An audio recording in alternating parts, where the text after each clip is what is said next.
Hello, everyone. I'm going to call this little message the victory of grace.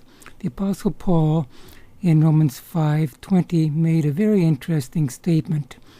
He said something to this effect, depending on what version of the Bible you read. He said, when sin increased, grace increased even more. In context, Paul had the cross of Christ in mind as being the grace of God defeating or being victorious over sin. With that in mind, Jesus said something very interesting in Luke 22, verse 53. He actually made a negative confession. A negative confession by some these days is something to be cringed at. Some people will not speak the reality of a situation if it is negative because they feel it demonstrates a lack of faith on their part. I do not believe that.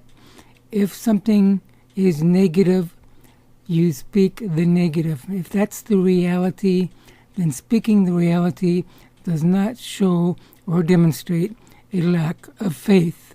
Jesus said this as he was being arrested by the soldiers. He said, "This is your hour when darkness reigns."